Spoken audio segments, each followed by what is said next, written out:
Welcome, Stranger is the name of the largest alluvial gold nugget ever discovered. It was found by Cornish miners John Deason and Richard Oates on the 5th of February 1869 in Moleagle, 9 miles northwest of Dunolly in the state of Victoria, Australia. Found only at a depth of 3 centimeters, 1.2 inches, below the surface, near the base of a tree on a slope leading to what was then known as Bulldog Gully, the nugget had a gross weight of 109.59 kilograms, 3,523.5 troy ounces, 241 pounds 10 ounces. Its trimmed weight was 78 kilograms, 2,520 troy ounces, 210 pounds, and its net weight was 72.02 kilograms, 2,315.5 troy ounces, 192 pounds, 11.5 ounces. At the time of the discovery, there were no scales capable of weighing a nugget this large, so it was broken into 3 pieces on an anvil by Dunolly-based blacksmith Archibald Walls. Deason, Oates, and a few of their friends took the nugget to the London Chartered Bank of Australia in Dunolly, which advanced them £9,000 sterling. Deason and Oates were eventually paid an estimated £9,381 sterling, equivalent to approximately $1,485,000 Australian dollars in the year 2022, for their nugget, which became known as the Welcome Stranger. At August 2019 gold prices, it would be worth 3.4 million United States dollars, 2.3 million British pounds sterling.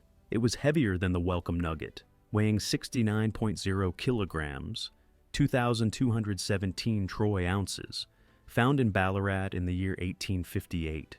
The Goldfields warden F.K. Orme reported that 70.57 kilograms, 2,269 troy ounces, of smelted gold had been obtained from it, irrespective of scraps that were given away by the finders, estimated as totaling another 1.46 kilograms, 47 troy ounces. The nugget was soon melted down, and the gold was sent as ingots to Melbourne for forwarding to the Bank of England. It left the country on board the steamship Reigate, which departed on the 21st of February. An obelisk commemorating the discovery of the Welcome Stranger was erected near the spot in the year 1897. A replica of the Welcome Stranger is in the old Treasury building on Treasury Place, Melbourne, Victoria. Another replica is owned by descendants of John Deason and is now on display at the Dunolly Rural Transaction Centre.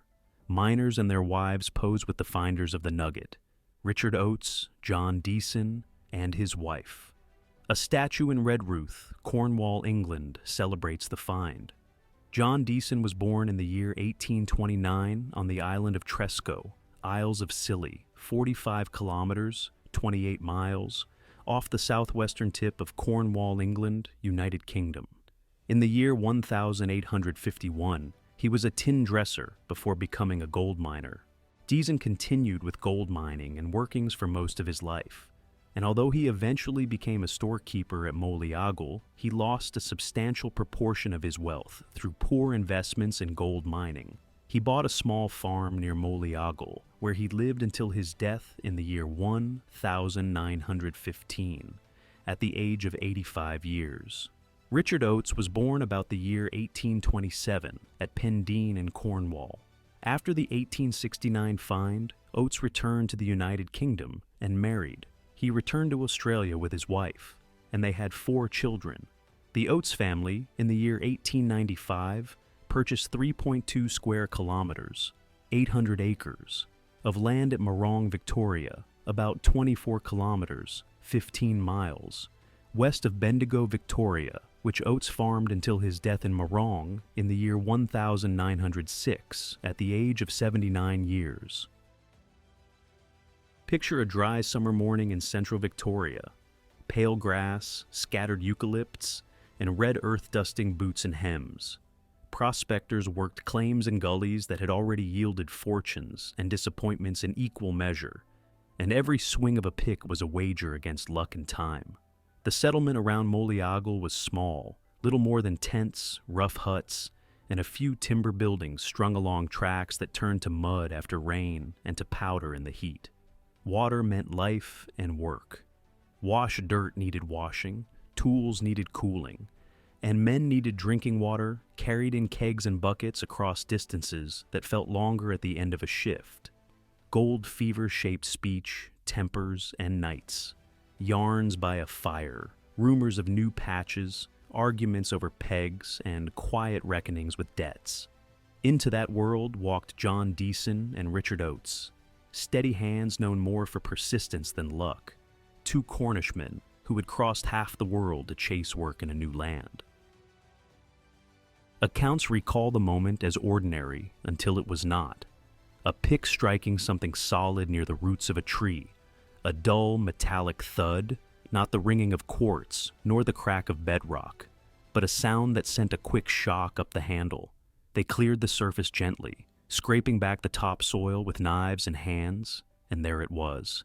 A lumpy, water-worn shape with the yellow of deep metal beneath grime, a weight that resisted being lifted by one man alone.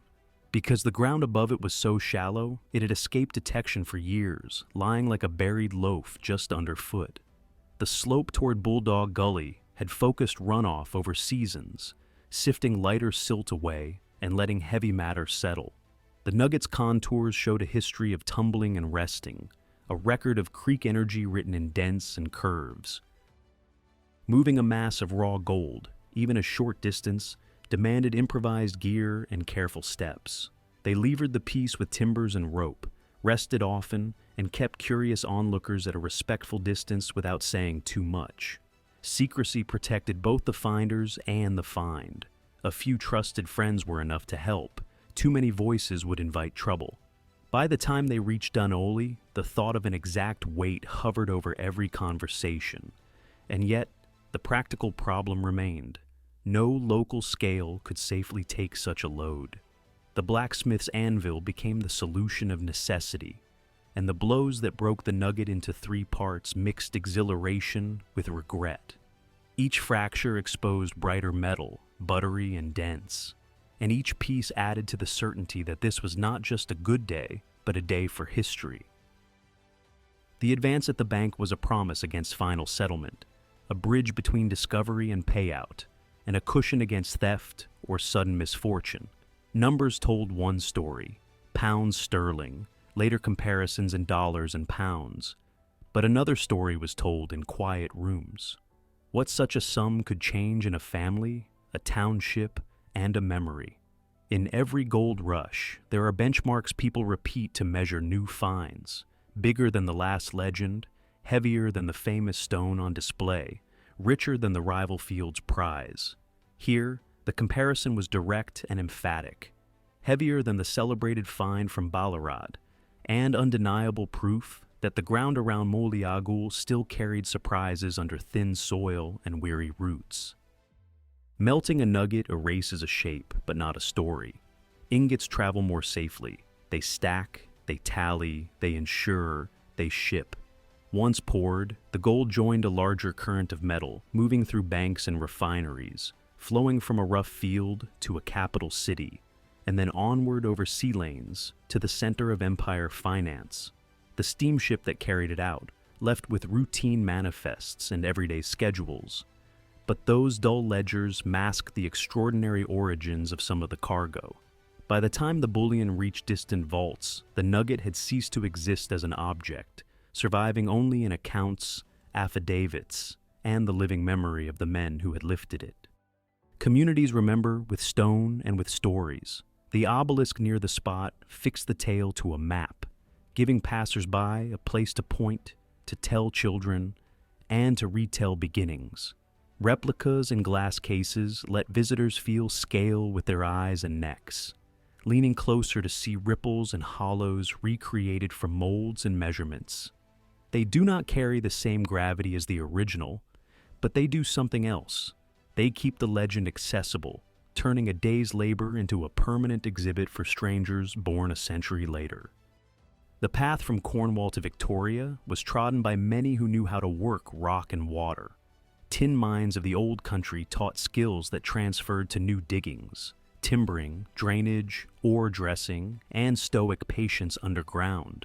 In foreign camps, Cornish speech mingled with Irish, Scottish, English, and languages from across the seas, creating a creole of work terms, jokes, and oaths that needed no translation when a seam was good or a tool failed. Deason and Oates fit into that diaspora, familiar with hard physical days, unafraid of long odds, and determined to extract a living from country that could be beautiful and unforgiving within the same hour.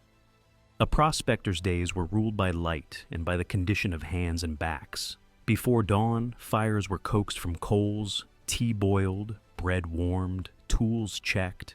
By first light, men were at the gully, listening for the rhythms of shovel blades entering damp soil and pans sloshing. Food was simple: damper, salted meat, sometimes fresh rabbit or wallaby if a trap yielded. Supplies came dear, and every pound of flour or sugar carried the cost of cartage along rough tracks. Weather swung between hammering summer glare and sudden winter chills.